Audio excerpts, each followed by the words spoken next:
Pas un jour ne passe sans que je me noie dans cette peur. Et si je n'étais pas à la hauteur dans mon devoir vis-à-vis de mon Créateur?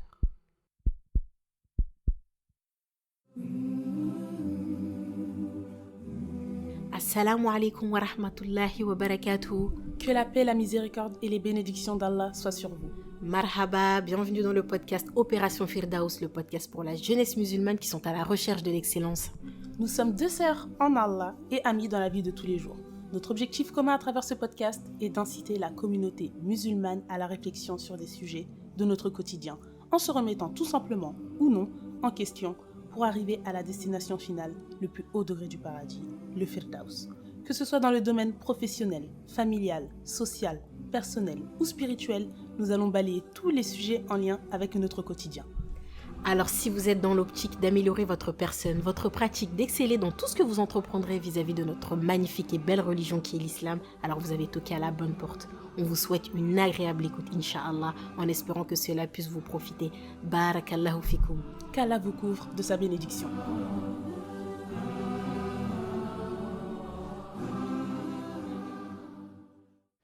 Assalamu alaikum wa rahmatullah, la team Opération Firdaus. On espère que vous allez bien. Et toi, mon acolyte, comment vas-tu? J'espère que tu as passé un bon début de semaine. Ouais, bah écoute, ça va très bien, alhamdoulilah. Bon, la routine, hein, rien de foufou. Mais en tout cas, ça va, je me porte bien. La santé, la famille, tout le monde va bien. Oh bah super. Alhamdoulilah, ouais. Pour info, moi aussi, ça va, j'ai passé une bonne semaine. Ah oui, vu que tu me demandes pas. Bah ouais. C'est vrai que c'est pas poli du tout. C'est pas grave. Oh, de toute façon, c'est bon, hein, t'es une bonne fréquentation. Ouais, bah voilà, bien sûr. Alors aujourd'hui, comme vous l'indique le titre de l'épisode, on va parler des fréquentations. On avait vraiment hâte d'enregistrer cet épisode qui représente pour nous le point de départ de notre podcast. C'est vraiment le point de départ du podcast, clairement. Ouais, on a même hésité à le faire en tout premier. On voulait l'aborder en tout premier. Mais bon. C'est vrai, j'avais oublié ça. Ouais. Mais bon.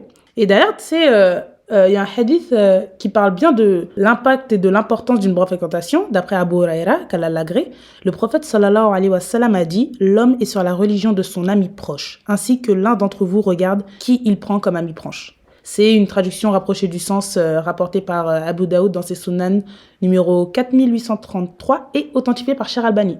Et du coup, par ce hadith, on voit bien que la fréquentation est un sujet important au vu de son impact et de son influence. Donc vraiment, c'est essentiel de traiter de ce sujet. Et on va d'abord commencer par vous parler du coup de l'histoire de notre amitié, puis ensuite des bénéfices qu'on en a tirés. On parlera aussi de l'importance de la bonne fréquentation et les conséquences du coup d'une mauvaise fréquentation. Attention de manière générale. Et toujours en illustrant nos propos avec des exemples. Et oui. Ah oui, et pour finir, on donnera des conseils pour savoir comment choisir ses fréquentations. Donc on va évidemment commencer par l'histoire de notre amitié. Donc comme on vous l'a dit dans l'épisode de présentation avec Mariam, on s'est rencontrés à l'école d'infirmière il y a 6 ans et c'était à l'occasion d'un cours. Alors je ne sais pas comment on est arrivé à parler d'islam, mais jusqu'à maintenant, tu vois, c'est le grand mystère. C'est un mystère, c'est vrai. Et du coup, on était dans la même promo, on se connaissait déjà, mais on se connaissait de vue en fait. Et du coup, lors de ce cours, on s'est assis à côté, on a commencé à discuter, faire connaissance.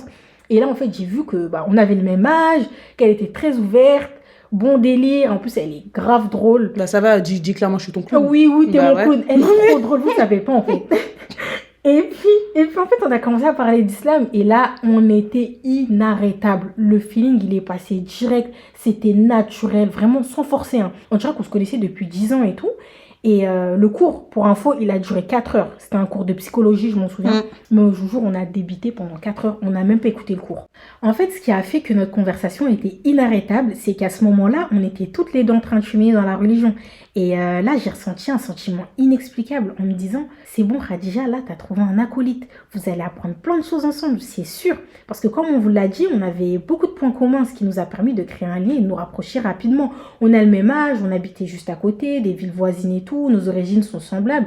Le fait aussi qu'on voulait exercer le même métier et de surcroît notre envie de cheminer vers l'islam. Et c'est clairement ce qui s'est passé, on vous racontera dans cet épisode, on s'est aidés et encouragés mutuellement dans plein de choses et jusqu'à faire ce podcast. Et à travers cette amitié, on a appris à s'aimer en Allah. Car c'est la première raison pour laquelle on s'est rapprochés, c'est que nous deux on aimait Allah et que nous deux on avait envie d'en apprendre plus en fait. Ouais, clairement. Et en plus de fil en aiguille, en fait, on s'est rapprochés comme des pots de colle. C'est toi qui m'as collé. Surtout elle, je tiens à le préciser. Et il faut savoir qu'on a juste fait la première année d'école d'infirmière ensemble parce qu'elle a redoublé. Mais malgré cela, en fait, nous sommes restés quand même très proches. Et puis c'est là, à cette période, on était vraiment en recherche de science. Mais vraiment, dès qu'on entendait qu'il y avait une conférence ou une assise sur l'islam, bah, on s'y rendait direct. On avait vraiment une soif d'apprendre, on voulait vraiment évoluer, et à deux, et c'est beaucoup plus motivant. Certaines conférences d'ailleurs étaient à l'autre bout de l'Île-de-France, et on s'y rendait quand même. Ouais. Des fois, on y allait, je me rappelle, avec ma petite Clio 2, là, Ouais. et quand on n'avait pas d'essence, on y allait en transport, parce que oui, on était quand même des étudiantes fauchées, et on n'avait pas d'argent pour l'essence, vu que c'était des longs trajets. Ouais. Mais vraiment, rien ne nous arrêtait. Mais surtout les transports en Île-de-France, là, quand c'est à l'autre bout. Et parfois, les conférences entre sœurs, elles étaient payantes. Elles duraient toute la journée, tu mangeais là-bas, etc. Et je m'en souviens qu'on réfléchissait grave, mais vraiment à 6 fois, j'ai envie de dire, avant d'y aller. Parce qu'encore une fois, on était pauvres, sans argent, mais on finissait toujours par y aller parce que l'envie d'apprendre, elle prenait le dessus. Ouais, exactement. c'est vrai, hein. Et vraiment, on était naïves, mais vraiment, pour l'anecdote, une fois, on s'est rendu à une formation de lavage mortuaire. On est arrivé en retard et quand on est rentré dans la salle, toutes les sœurs étaient voilées. Alors que nous, on est arrivé avec nos petits t-shirts, petits jeans. Je me rappelle comme si Non, c'était mais hier, hein. la honte. Franchement, c'était la honte. Et tout ça pour vous dire à quel point on ne connaissait rien, on ignorait plein de choses. Mais on voulait apprendre, on ne se décourageait pas. C'est ça. Et d'ailleurs, petite anecdote aussi intéressante d'un autre point de vue, apprenons à ne pas juger les sœurs qui se rendent à de tels événements non voilés. Parce que peut-être qu'elles ne connaissent pas grand-chose à la religion et qu'elles sont en quête de savoir. Alors vraiment, aidons-les avec sagesse et trouvons les beaux mots pour les conseiller et ne les faisons pas fuir, quoi. Ouais, c'est Vraiment. vrai. Et aussi même, il est arrivé plusieurs fois de se rendre à des assises sans être voilé. Et en fait, quand venait le moment de la prière, bah, en fait, on n'avait pas de vêtements pour pouvoir prier. Parce qu'en fait, quand on n'était pas encore voilé, bah, on n'avait pas de vêtements adaptés. Non, et tu sais, mais- on se regardait du style, mais genre, on est trop bêtes. Genre, comment on va faire et tout. Après, on trouvait toujours des petites solutions, mais voilà quoi. Et dites-vous qu'on l'a pas fait qu'une fois. On a récidivé. on a récidivé quand Plusieurs même. fois, on allait à des conférences avec nos jeans et nos t-shirts. hein. Ouais. Mais quand même, on avait quand même évolué. Oui, après Ouais. un moment, on mettait nos habits dans On prenait quand même un sac. un sac. On les emmenait. Ouais, on mettait un voile avec une abaya pour pouvoir prier. Ouais, non, mais sans commentaire. Vraiment, en fait, on va pas faire trop long, mais en résumé, c'est sorti. Et cet objectif commun nous a vraiment rapprochés à tel point, en fait, qu'on se lâchait plus. Qu'elle ne me lâchait plus. Ouais, ça doit être ça. D'autres amitiés, en plus, en Allah, on en découlait. En fait, à un moment, j'envoyais toujours des rappels à une amie à moi. Et puis, quand j'envoyais aussi les rappels à Mariam, bah, à chaque fois, le réseau social, il créait un groupe à 3. Donc, à force, en fait, ça m'a saoulée. Du coup, j'ai laissé ce groupe-là. Et du coup, une amitié est née entre Mariam et cette amie. Puis, grâce à cette amie-là, que l'on va appeler Soumaya, on a rencontré une de ses amies que l'on va appeler Asia. Voilà. Alors là, voilà, on était 4, ça y est, c'était les Power Rangers, on était à l'affût de tout, laisse tomber. Là, en fait, notre objectif, c'était vraiment de se rapprocher d'Allah, apprendre notre religion et l'appliquer. Avec ce petit groupe, on a partagé mais tellement de choses entre les stories rappels sur l'application Snapchat, la fameuse story témoignage sur le voile. Lorsqu'on s'est décidé en fait à obéir à notre créateur en se voilant, on apprenait tous les jours. Vraiment tous les jours, alhamdoulilah. Et puis même après, vraiment avec Mariam, cette relation, elle s'est consolidée au long des 6 ans. Et même au-delà de ça, nos entourages respectifs entendaient toujours parler l'une de l'autre. Genre même dès que j'étais au téléphone, ma mère elle disait « Ah, c'est Mariam et toi, non, je fais dire ton prénom en plus. » N'allez pas croire que nos discussions tournent exclusivement autour de hadith et du Sahih de Bukhari. Hein. Pas du tout. Non, vraiment pas. Franchement. Comme vous avez pu le voir, on partait limite de zéro. Mais juste en fait, on a eu une prise de conscience et on a compris au même moment le but de notre existence et notre présence sur Terre. Et une fois qu'on a compris cela, bah, tous les aspects de notre vie a changé, que ce soit dans le domaine professionnel, social ou amical, tout tournait autour de la foi en notre Seigneur et des règles de l'islam. Clairement. Ah oui, je me souviens aussi, il y a une année, pendant Ramadan, bah, tu m'as offert un planner pour que je puisse organiser mes journées, mes objectifs durant ce mois béni. Et d'ailleurs, je l'ai toujours ce planner et je peux l'utiliser jusqu'à maintenant. Tu vois, en fait, on s'entraidait vraiment dans tout. Et en fait, il y a tellement de choses à dire que je parie que... Voilà, on en a oublié des tonnes. Pas besoin de parier, c'est réel. On a oublié des tonnes. Ouais, on en a oublié. Ouais. En plus, on aime trop parler. Hein. Ça va. Mais vraiment, en tout cas, Mariam, c'est vraiment une sœur pour moi. Une fréquentation, en fait, elle peut vous pousser à devenir la meilleure version de vous-même, religieusement parlant. Du coup, j'implore vraiment Allah subhanahu wa ta'ala, par ses noms les plus beaux et ses attributs les plus parfaits, de préserver, de raffermir nos liens, jusqu'à ce qu'on retrouve... Jannah, amin. Tu l'as sorti du cœur, ton invocation. Ouais, vraiment. On voit que tu tiens à moi. Maintenant, qu'est-ce que cette amitié a concrètement apporter à Khadija, principalement, car c'est un luxe pour elle de m'avoir comme amie. Oui. Du coup, ça ne serait évidemment pas dans l'ordre chronologique, mais plus une énumération de bénéfices. Pour commencer, parlons de ce qu'on est en train de faire actuellement. Un luxe. Non, ça va. On a lancé ce podcast à deux. Et sachez que jamais, JAMIS, auparavant, que ce soit au début de notre amitié ou même il y a 2 ans de cela, on aurait pu imaginer un tel dénouement. C'est clair. Mais vraiment, on n'aurait pas pu imaginer en fait un tel mode de vie tourné vers Allah principalement, et jamais on n'aurait pensé à réaliser un projet concret et public portant sur la religion. Mais le fait qu'on ait la même vision des choses et qu'on aspire exactement aux mêmes choses, que nous en sommes naturellement venus au podcast en fait. Et on voulait avant tout transmettre le bien-être, la sérénité qu'on a trouvé à travers l'islam, mais également pour des raisons plus personnelles et matérielles entre guillemets, laisser une aumône continue et commune à travers la science et les informations, conseils que l'on peut transmettre. Ouais. Et d'ailleurs, petite parenthèse qui n'était pas prévue et qui montre encore une fois les bénéfices de notre amitié au sens large. Ce podcast, on vous l'a présenté comme étant à deux, mais sachez que derrière en fait les projecteurs se trouvent 2 autres amis à nous qui participent à la même échelle que nous, même investissement, même objectif, et qui sont dans l'ombre, machallah. On tenait vraiment à leur faire un gros big up, vraiment, qu'Allah les récompense pour leur travail, ce qu'elles fournissent à ce podcast. Seuls nos noms, à Khadija et moi, sont mentionnés, mais elles font un gros travail derrière, et tout ça pour notre amour commun envers Allah et l'amour commun envers nous-mêmes. Donc exactement, vraiment, ouais. Parce qu'en fait, ça demande du temps, le podcast, beaucoup de temps, de recherche, etc. C'est ça. Et en plus, ces 2 personnes-là qu'on vous a dit, elles sont étudiantes, mais elles prennent vraiment le temps de faire les choses et tout pour nous, et elles le font vraiment pour Allah. De bon cœur. Parce qu'on n'est pas rémunéré, tu exactement. vois. Il n'y a qu'Allah qui sait la récompense et c'est tout, ça. Et c'est beau. Exactement. Donc vraiment qu'Allah les récompense Amin. pour leur travail. Amin. Et on s'est également aidé et encouragé à porter le voile, et avec les 2 amis justement mentionnés plus haut. Pour ce qui est du port du voile, ça, on dédiera un épisode précis à ce sujet, vraiment. Et le podcast, c'est vraiment l'aboutissement en fait du but de notre amitié, la concrétisation de notre volonté commune, à savoir œuvrer ici-bas pour se retrouver ensemble au Firdaus. Et le podcast n'est autre que la matérialisation de notre quotidien. Comme on vous l'a dit, notre vie est un podcast. Ouais, on parle grave. Vraiment.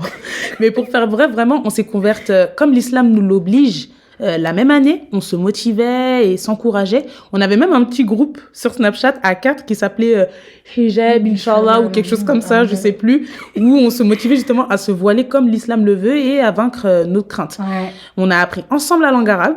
On a donc appris à lire, à écrire, le tajwid. D'ailleurs, ces apprentissages sont toujours en cours, mais vraiment, on s'est motivés ensemble.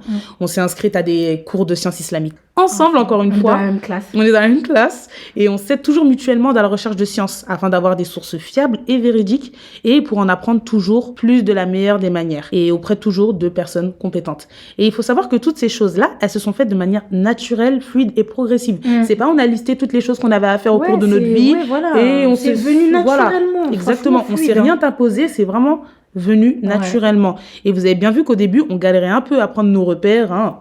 On vous rappelle pas les jeans t-shirts, n'est-ce pas?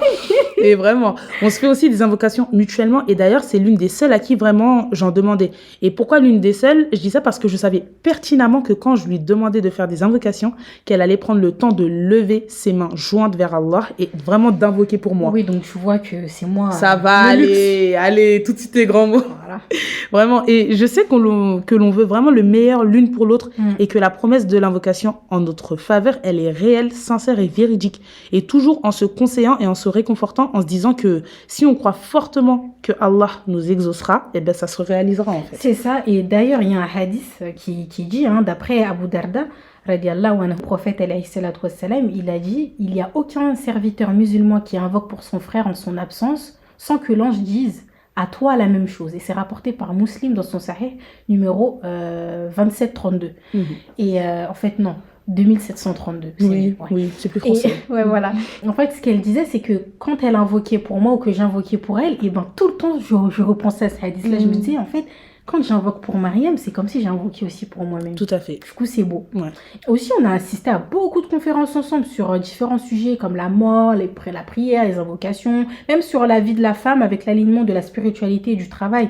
On a créé, comme on vous l'a dit, la story témoignage sur l'application Snapchat afin que les sœurs partagent leur parcours sur le voile et pour que leur expérience soit bénéfique aux autres sœurs. On a trouvé en fait cette sérénité, cette paix qu'on a voulu transmettre par tout moyen, en fait, par tout moyen.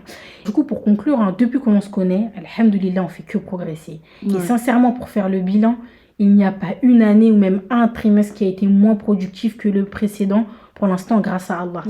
Et on cède dans l'arrêt de nos péchés, c'est-à-dire qu'encore une fois, on veut tellement devenir les meilleures versions de nous-mêmes, d'un point de vue religieux toujours, hein, qu'on essaye un maximum de ne pas s'entraîner dans des péchés, que ce soit des péchés communs ou individuels en fait. On va faire part de nos difficultés l'une de l'autre. Exactement. Et par exemple, pour l'arrêt de la musique, on va pas parler de la sortie d'une musique et tout. On va pas dire, t'as écouté le dernier son de... Non, on va jamais dire ça parce que si je lui dis ça, elle va me gifler. Non, pas jusque-là. Non, mais en fait, c'est... Voilà, on n'y pense même plus.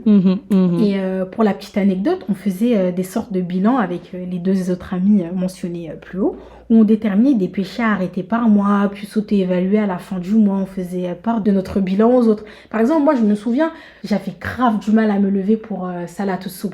C'était dur, j'avais vraiment du mal et tout. Et je leur disais, en gros, donnez vos tips, vos outils, etc. Et après, je leur faisais part de mes craintes, de mes ressentis et tout. Et après, voilà. Ouais. Et même quand le matin... je me réveillais, je me disais, oui, je me lève pour Allah, je me lève pour moi et tout. Mais après, je me disais, oui, mais après, quand on va faire le bilan, faut que je leur dise que j'ai réussi, tu vois. Et du coup, ça me motivait. Ouais, mais c'est une source de motivation en plus. Sachant que l'intention, elle n'est pas faussée, quoi. Exactement. On s'entraide dans nos obligations religieuses. En fait, l'islam est une religion qui ne peut pas s'accomplir seule. En fait, il y a la notion de communauté dans l'islam qui fait qu'on doit tous s'entraider dans les beaux comme dans les mauvais aspects. On a des envies de faire des projets communs comme des voyages humanitaires, Umrah, construction de puits. Et puis on se dit que même si Allah ne nous donne pas l'occasion d'accomplir tout cela, malgré la motivation et les causes, nos intentions en fait est contre Inch'Allah.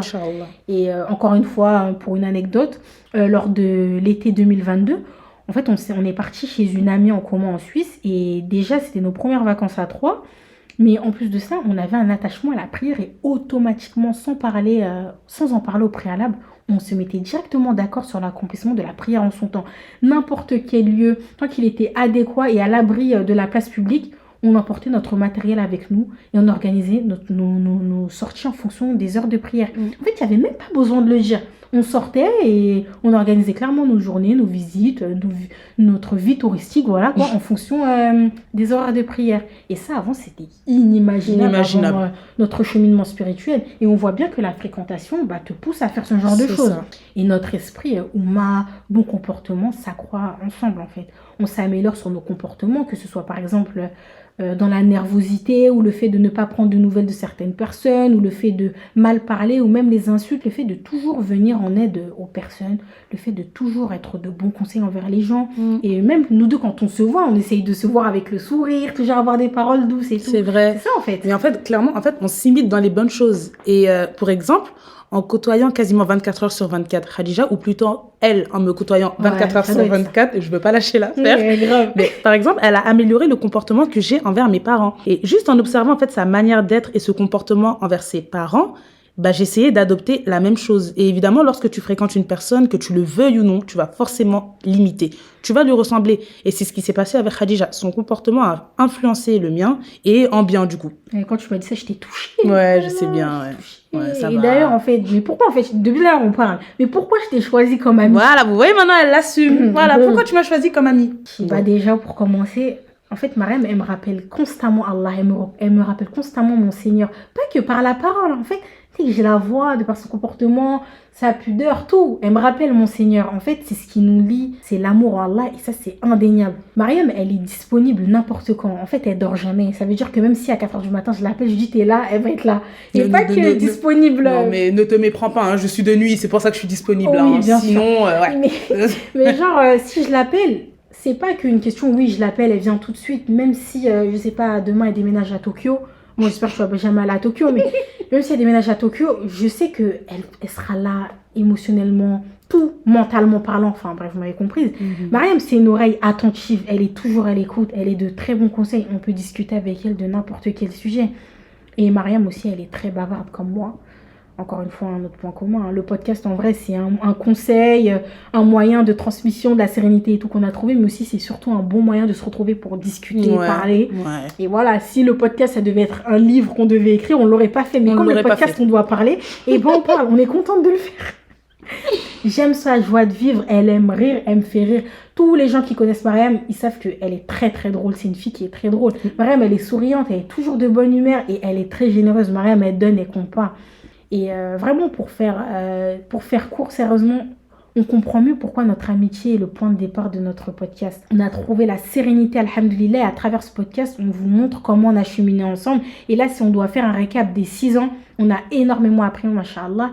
En fait, on n'est pas meilleur que vous, bien au contraire. En fait, on montre juste qu'avec la volonté et la motivation, tout est possible, quoi. Ouais. Et j'ai le droit de dire pourquoi je t'ai choisi un ami ou... Ah ouais, vas-y. Merci. Oh là là, Merci bien. Eh bien, tout simplement, copier-coller. Voilà. Tu m'as coupé pour dire ça. Non, ça va, on peut plus rire. Bon, c'est bon. Mais sérieusement, copier-coller. Déjà, moi, à partir du moment où t'es drôle, ça roule. Si, en plus, on a les mêmes valeurs, la même vision de la vie et les mêmes principes dans les grandes lignes, ça ne peut que marcher. Mais pour le coup, nous deux, c'est quelque chose, vraiment. Ouais. Parce qu'on se ressemble sur énormément de choses. Quasi tout, vraiment. Ouais. Malgré qu'on ait des caractères totalement différents. Ouais. Et vraiment, et pour ajouter la raison pour laquelle j'ai accepté ton invitation à être ton amie, n'est-ce pas? Wow. C'est que je peux être absolument moi-même à 95% avec elle. Je vais pas dire 100% parce que bon, on a tous, pour ma part en tout cas, des facettes qui restent entre nous et notre Seigneur, n'est-ce pas? Mais vraiment, il y a zéro sujet tabou, gênant, qui risque d'être mal interprété, etc. En fait, on se connaît bien et on connaît nos intentions. Et être soi-même de nos jours avec quelqu'un, vraiment à un maximum, croyez-moi, c'est vraiment rare. C'est vrai, donc remercie-moi. Ça va, merci Khadija, c'est bon. Alors maintenant, parlons de l'importance d'une bonne fréquentation. On connaît tous le grand philosophe qui était Aristote. Alors on s'est penché... Ah non, on ne s'est pas penché, non. Aristote s'est penché sur la question... Aristote s'est penché sur la question de la fréquentation et il a distingué 3 catégories d'amitié et en fait on a trouvé ça quand même assez pertinent. Du coup, numéro 1, l'amitié utile. Il parle de l'amitié qui te rend toujours service quand tu en as besoin ou inversement. Tu sais que si tu l'appelles pour X ou Y raison, cette personne, elle a toujours une solution à tout, elle te sauve toujours. Pour ceux qui regardent Tout le monde déteste Chris, c'est Risky. Vous voyez Risky avec son camion et tout. Dès que Chris il allait le voir, Risky il avait tout. Mais toi tu trouves tes exemples? Je sais pas, ça vient comme ça de ma tête. Et en vrai, c'est juste pour les intérêts. Et si un jour il se passe un truc très grave, tu voudras pas vraiment te tourner vers cette personne. Ensuite, il a distingué une deuxième catégorie d'amitié qui est l'amitié du plaisir. La personne, tu rigoles toujours avec cette personne. Ce qui vous lie, ce sont uniquement les bons moments, les moments de partage. Vous allez vous balader, faire des restos, vous raconter des histoires, mais ce n'est jamais sérieux entre vous. Si tu as besoin d'un soutien moral ou mental ou un moment où ça va mal, en fait, tu vas pas vraiment te tourner vers cette personne parce qu'en fait, ce qui vous lie, c'est que la rigolade, vous vannez. Vous faites vraiment que ça. Et la troisième catégorie d'amitié, c'est l'amitié du bien. Justement, qui m'a fait penser à l'amitié fi sabilillah, l'amitié pour Allah. C'est l'ami avec qui tu vas rester pour une seule chose qui vous lie tous les deux, qui est la religion. Vous avez les mêmes valeurs, les mêmes principes. C'est une amie qui te rappelle Allah. Vous allez tout faire pour la cause d'Allah. Tu l'aides pour Allah quand elle en a besoin. Vous vous offrez des trucs pour Allah et non pas pour que la personne, elle vous le rende en retour. Bien évidemment, avec cet ami aussi, tu peux rire, vous rendez service et tout, mais tu le fais vraiment pour Allah. C'est une amitié saine car vous vous aimez fillah. Et l'amitié, elle est belle. Cette relation, elle est basée sur l'amour envers Allah et elle se distingue des autres car c'est le lien le plus solide et le plus durable. Donc forcément... En fait, on est forcé de constater que l'amour qui en ressort est sublime, profond et pur. En fait, elle est purifiée de tout intérêt et d'ambition liées à ce bas monde. Et justement, la récompense des personnes qui se sont aimées en Allah est magnifique. Allah a dit, sourate 43, verset 67, الأخلاء يومئذ بعضهم لبعض عدو إلا المتقين. Les amis ce jour-là seront ennemis les uns des autres, excepté les pieux. Quand on parle de ce jour-là, c'est le jour de la résurrection, bien évidemment. Alors ce verset, en fait, il nous montre bien que les personnes qui ont basé leur amitié sur l'amour envers Allah seront gagnants. parce que toutes les actions qu'il faisait, c'était pour avoir la satisfaction d'Allah. S'aimer Allah, ça pousse à être indulgente envers la personne avec qui on est ami, à toujours se rencontrer avec le sourire. En fait, tout mal ou chagrin qui habite celle-ci sera apaisé par des douces paroles, en offrant les meilleurs des conseils, parce que ça change absolument tout. Je ne vais pas donner des conseils à une sœur que moi-même je n'appliquerai pas, sous prétexte qu'elle n'aspire pas à cette valeur, ou qu'elle n'est pas dans la recherche de la meilleure version d'elle-même comme moi, ou qu'elle s'en fout de faire tel et tel péché. Je sais pas si j'arrive à me faire comprendre, mais... Si, j'ai compris. En oui. fait, par exemple, tu vois, nous deux et tout, on porte le voile et tout. Et c'est comme si, tu vois, on a une très bonne amie à nous qui va sortir dehors avec, je sais pas, une mini-jupe, un décolleté. Et genre, moi, je vais venir la voir, je dis, oh, trop bien, t'es trop bien habillée, franchement, exactement. top et tout. Voilà. Alors que moi-même, je vais pas m'habiller comme ça. Parce que moi, je sais que c'est pas bien, tu sais, je vais pas la conforter dedans. Genre, parce que dans ma tête, je vais me dire, oui, mais comme elle s'en fiche, bon, bah, je peux, bah non. Je peux me permettre de, exactement. Voilà, tu veux pour ton frère ce que tu veux pour toi-même. Tout à fait. Heureusement que tu connais ce que je... Ouais, c'est bien. Vraiment, c'est bien. Allah, ça aspire à la fidélité, à la bienveillance. Il n'y a aucun atome de supériorité, que de la gentillesse, de la bienveillance, de l'amabilité, de l'humilité. C'est l'esprit de générosité. Car tu sais que tout est pour Allah et que c'est une aumône pour la personne que tu aimes. Et avec Khadija, on s'offre souvent des choses que l'autre, par exemple, avait prévu de payer. Et on dit, c'est l'intention qui compte, Allah te récompensera pour cela. Et c'est trop beau. Ouais, en fait, tu vois des bonnes actions partout. Genre un truc tout bête. Hein. En fait, on se passe le salam. Genre, c'est fini de se dire salut, wesh, non. T'inventes là. Oui, bon. Oui, non, c'est vrai que j'exagère. En fait, on va se dire ça, mais ça va passer en second plan. Voilà. D'abord, quand on va se voir, on va dire assalamu alaikum, même au téléphone et tout, partout. Oui. Et d'une part, parce qu'on sait que c'est la salutation propre aux musulmans et on connaît les récompenses qu'il y a derrière. Et d'autre part aussi, on s'efforce à se les échanger au moins entre nous. Et juste cela, en fait, ça nous réjouit de savoir qu'on a accompli cette adoration. Et d'ailleurs, dans la sourate 24, verset 61, Allah nous dit, quand vous entrez dans des maisons, saluez-vous les uns les autres d'une formule venant de Dieu, béni et agréable. Du coup, assalamu alaikum wa rahmatullahi wa barakatuh. Voilà. Et bon, on n'a pas mis en arabe cette fois le verset parce qu'il est hyper long, mais c'est le verset de fin. Ouais. Voilà. Du coup, si vous le cherchez, c'est sourate 24, verset 61. Ouais, c'est ça. Et aussi, on peut parler de tout et sans filtre, sans tabou, honte. Faut pas croire que tu peux parler que d'islam avec cette personne. Bien au contraire. En fait, la personne, elle est toujours présente dans n'importe quel moment. La bonne fréquentation, elle te fait rappeler ton Seigneur. Elle oublie tes erreurs, elle compte tes manquements, elle se soucie de toi dans les moments de détresse. Et elle l'invoque pour toi. Elle prend tes nouvelles pour savoir comment tu vas, etc.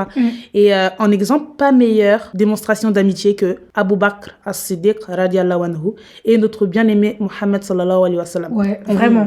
On vous invite à voir cette histoire. Ils s'aiment, mais tellement en Allah, en fait, c'est trop beau. Juste une histoire comme ça parmi tant d'autres. Lorsque le prophète sallallahu alayhi wa sallam a fait le voyage nocturne, vous savez, ce fameux voyage dont on vous a parlé lors de l'épisode de la prière, il a d'abord été à Jérusalem en une nuit, il a fait l'aller-retour, et tout ça grâce à la permission d'Allah. Et le lendemain, il est revenu à Mecca et il a annoncé aux gens que la prière a été révélée au-dessus des 7 cieux. Mais qu'avant cela, il s'est rendu à la mosquée Al-Aqsa, Jérusalem du coup, et personne ne l'a cru en fait. Et les polythéistes, ils sont partis voir Abu Bakr as-Siddiq et ils lui ont raconté cette histoire. Et petite parenthèse, on se met dans le contexte... Avant, il se déplaçait quand même en chameau. C'est comme si là, je vous dis, je suis à Paris et je suis allée à Marseille cette nuit à pied. Ouais. Genre, j'ai fait l'aller-retour en une nuit. Ça paraît surréaliste, n'allez pas comparer les kilomètres, c'est pour vous imaginer la chose. Et Abu Bakr leur a répondu, si Mohammed l'a dit, c'est qu'il l'a dit vrai. Wow. Et depuis ce jour, il est appelé As-Siddiq, le véridique. Et c'est une très, très, très belle amitié. Il a toujours cru en son ami. Peu importe les situations, il n'a jamais douté de lui. Il était prêt à tout pour notre prophète sallallahu alayhi wa sallam. Et comme à chaque contexte, Allah nous donne toujours de bons modèles à suivre. Ouais, c'est vrai ce que tu dis parce que l'histoire de Jérusalem en une nuit et tout, là, il y a quelqu'un qui vient vous dire oui, cette nuit je suis allée à Marseille, j'ai fait l'aller-retour à pied, bonjour. Entre nous, nous, même si c'est ton ami, même si c'est toi, tu vois, Mariam, je dis t'abuses. Tu vois, mais lui, mais vraiment pour vous dire à quel point c'était vraiment son ami qui dit non, Allah, il a cru en lui. Et ça, c'est beau.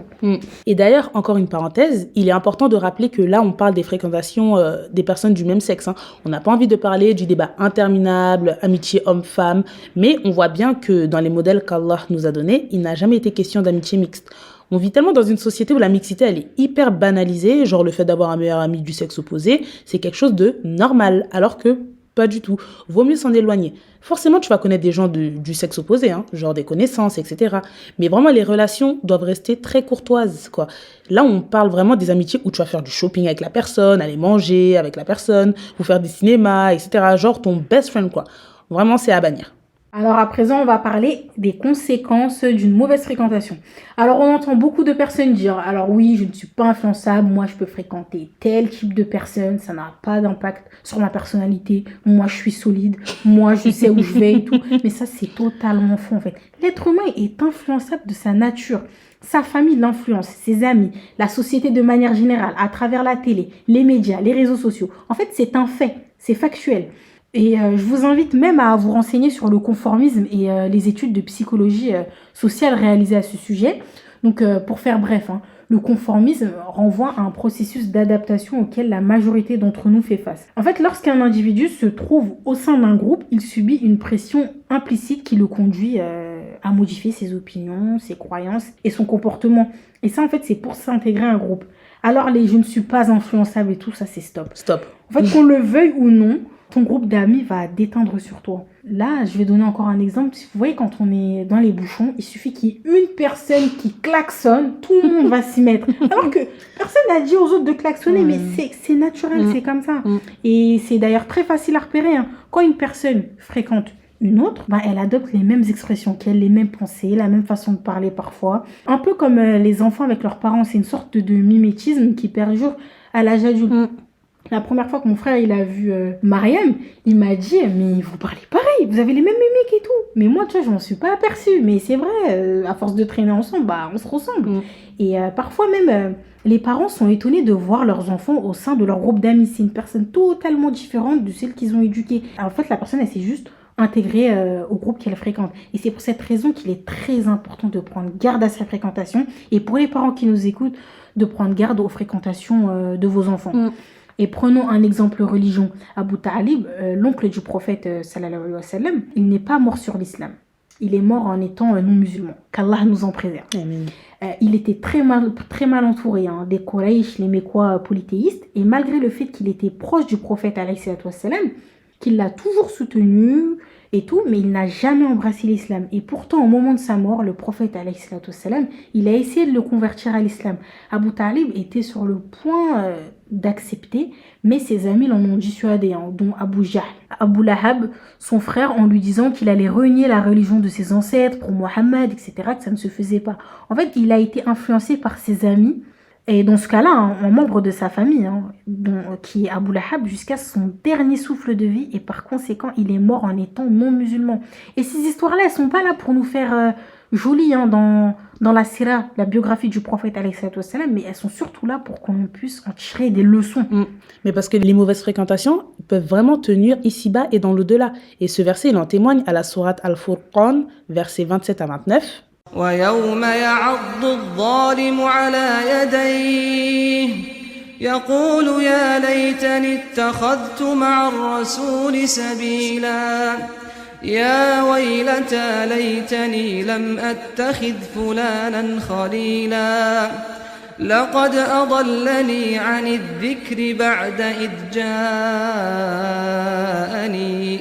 وكان الشيطان للإنسان خذولا.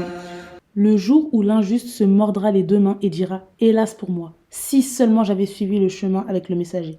Malheur à moi, hélas, si seulement je n'avais pas pris un tel pour ami. Il m'a en effet égaré loin du rappel, le Coran, après qu'il me soit parvenu. Et le diable déserte l'homme après l'avoir tenté. » Et donc vraiment, déjà avec qui tu as passé énormément de temps ici-bas dans les futilités, les péchés, etc.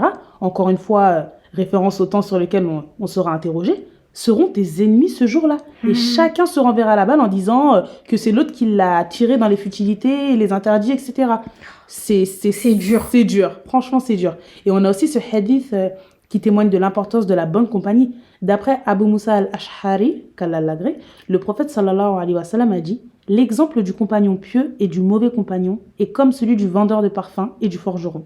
Pour le vendeur de parfum, soit il va t'en donner, soit tu vas lui en acheter, soit tu vas sentir et lui donner une odeur agréable. Et pour le forgeron, soit il va brûler ton habit, soit tu vas sentir de lui une mauvaise odeur. » Rapporté par Bukhari dans son Sahih numéro 5534 et Muslim dans son Sahih 2628. Donc vraiment, soyons donc le vendeur de parfum et non le forgeron. C'est vraiment une très belle métaphore. L'imam... Toi, t'es un vendeur de parfum. Oh, merci, c'est gentil. J'espère que je représenterai la même chose auprès d'Allah. Vraiment. Amin. Amin. Et l'imam Hassan al-Basri, un illustre savant, a dit « Entourez-vous d'un grand nombre d'amis croyants, car ils pourront intercéder en votre faveur le jour du jugement dernier. » Donc vraiment, en fait, n'oublions pas que le jour viendra où l'on rendra des comptes à Allah. Ce jour-là, en fait, il peut être terrible pour certaines amitiés que l'on croyait solides, mais qui en réalité ont été bâties sur du vent. Et il est encore une fois indispensable de choisir ses fréquentations avec soin. C'est ça. Et ben du coup, maintenant, on va parler de comment choisir ses fréquentations. Alors, on va faire simple, on va pas vous dicter comment choisir ses fréquentations, mais plutôt vous amener vers une réflexion, une remise en question. On va se poser une série de questions pour savoir comment choisir ses fréquentations ou bien comment faire le tri sur ses fréquentations. Après avoir répondu de manière honnête aux questions, vous en saurez un peu plus sur vos fréquentations et sur la raison du choix de ces dernières. Et ah oui, petite parenthèse encore, que dire des parenthèses, c'est incroyable. Peut-être que certains d'entre vous se demandent si on peut être ami avec des personnes non musulmanes. La réponse est oui, évidemment. Mais pour ma part, je constate que dans mon cercle d'amis privés, c'est-à-dire les personnes avec qui je parle souvent, avec qui je suis tous les jours et tout, à qui je me confie, ce sont des personnes musulmanes. Et en fait, ce choix, il n'est pas forcément volontaire. C'est juste que ça rejoint en fait le hadith en introduction. L'homme est sur la religion de son ami proche, ainsi que l'un d'entre vous regarde qui il prend comme ami proche. Exactement. Tout simplement. Et bon, du coup, let's go. On commence. On commence à la série de questions. Qui sont tes amis en qui tu as réellement confiance? Qui sont les amis avec qui tu es toi-même? À qui tu peux te confier? À qui tu peux parler de tout sans être jugé? Qui sont celles qui sont là pour toi, peu importe le moment, joie comme peine? Première question. Ouais. Parmi tes amis, qui sont celles qui te poussent à délaisser les futilités? Et qui sont celles qui te poussent à obéir à Allah? Qui sont celles qui te font le rappel lorsque tu commets un péché? Qui sont celles qui veulent réellement le bien pour toi? Qui sont celles qui souhaitent te voir au paradis? Et puis, qui sont celles qui t'incitent à commettre des interdits? Qui sont celles qui te poussent à désobéir à Allah? Celles avec qui tu as l'habitude de commettre des interdits? Qui sont celles qui te laissent dans ton péché sans te rappeler au moins une seule fois à les délaisser? Qui sont tes sœurs fillah, tes sœurs en Allah? Et bien évidemment, ces questions nous visent nous-mêmes. Quel type d'amis sommes-nous? De quelle catégorie faisons-nous partie? De ceux qui appellent au bien ou ceux qui appellent au mal? De ceux qui suivent le bien ou ceux qui suivent le mal?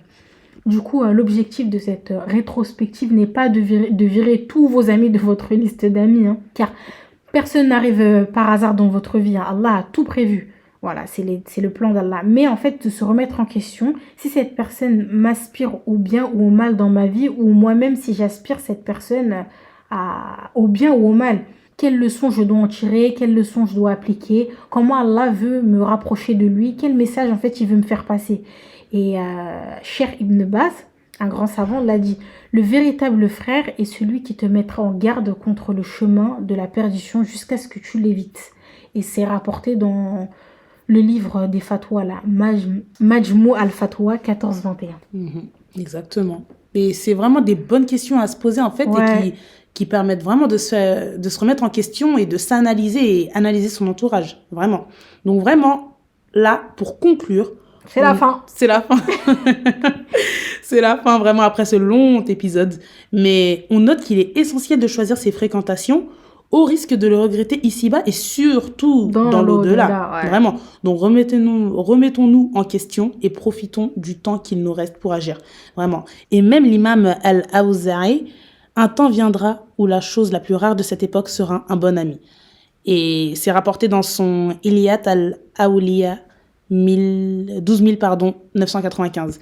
Et c'est vrai qu'en fait, que trouver un ami qui vous freine dans les péchés, même minimes, et vous pousse dans le bien, même le plus infime, ne serait-ce que, par exemple, rendre le mal par le bien, c'est rarissime, vraiment rarissime. Et ça me fait penser à une petite histoire. Donc, c'est la dernière anecdote promis. Je me souviens, quand on avait fait la story témoignage, il y a une sœur qui m'avait contactée. Elle m'avait fait part de son envie de se rapprocher de la religion, mais ses fréquentations étaient un grand frein au point qu'elle n'arrivait vraiment pas à avancer dans sa pratique, en fait. Et elle avait envie d'avoir un entourage propice à la quête de science, entre guillemets. Et justement, au moment où elle a voulu cheminer, c'est là qu'elle s'est rendue compte de l'importance des fréquentations. Vous vous rendez compte? Ouais. Et vraiment, si en tout cas vous êtes dans le cas où vous êtes en pleine quête de science et d'amélioration de votre personne, entourez-vous de personnes sur la même vibes que vous, la même vision en termes d'objectifs. L'islam et son accomplissement ne se fait pas seul en fait. Le concept de umma et de communauté n'existerait pas sinon. Alors faites les causes vraiment pour bien vous entourer. Et d'après même Abu Musa al-Ash'ari, qu'Allah l'agrée, le prophète sallallahu alayhi wa sallam a dit « Les croyants entre eux sont comme une construction. Ils se soutiennent les uns les autres. » Et il a croisé il a croisé ses doigts physiquement pour justement montrer à quoi ressemblent ces liens. Et c'est rapporté par Bukhari dans son Sahih numéro 2446. Pour finir cet épisode en beauté, nous allons à présent vous faire part d'un témoignage anonyme sur l'impact positif ou négatif de ses fréquentations sur sa personne et sa foi. Comme le premier témoignage anonyme de l'épisode de la prière, on va se glisser dans la peau du personnage et on va vous laisser imaginer une personne au visage flouté, on va dire, vous raconter son histoire. C'est parti.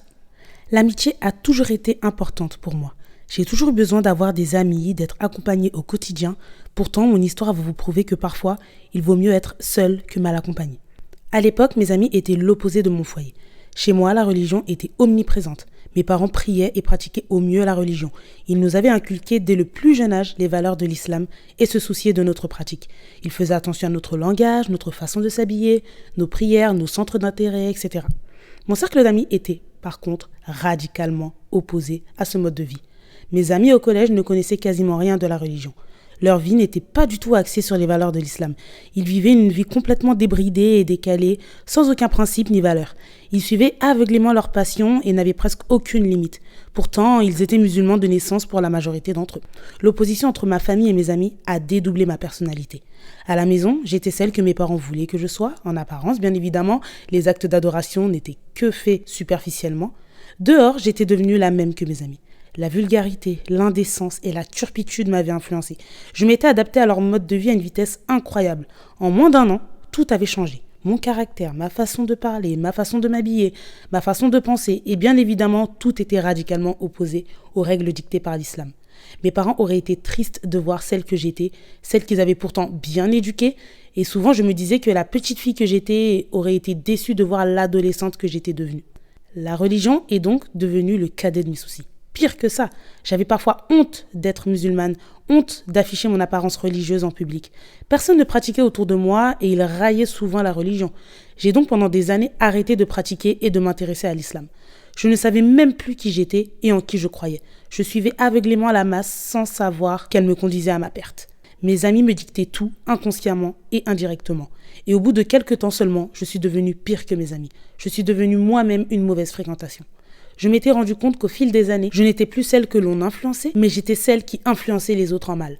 J'avais parfois commis les péchés qu'eux-mêmes n'avaient jamais commis, et j'incitais au pire. Je n'avais plus de limites et plus personne pour me rappeler Allah. J'égarais ceux qui me fréquentaient, qu'Allah me pardonne. Pourtant, j'avais souvent des remises en question, je savais très bien qu'au fond de moi, je n'étais pas cette personne.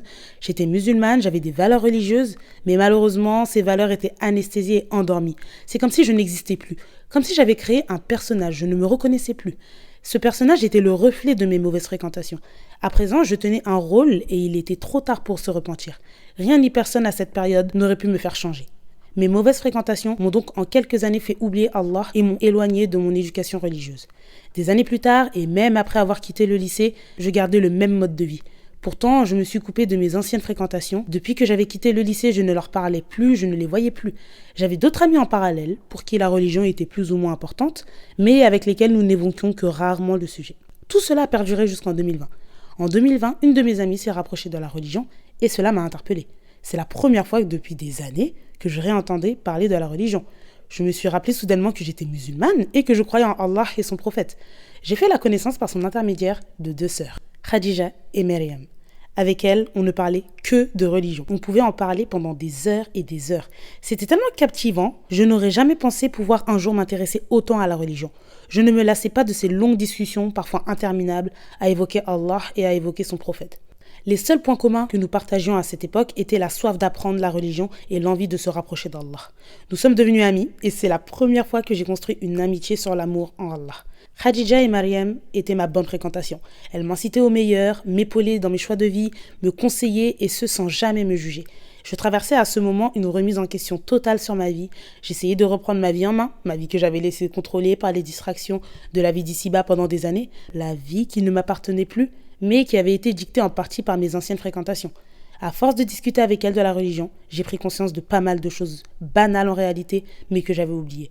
Je me suis rappelé du but de notre création sur Terre. Je n'étais pas là au hasard. Je n'étais pas là pour courir derrière l'argent, derrière un diplôme ou derrière mes passions. Non, j'étais là pour obéir à mon Créateur et me soumettre à ses injonctions.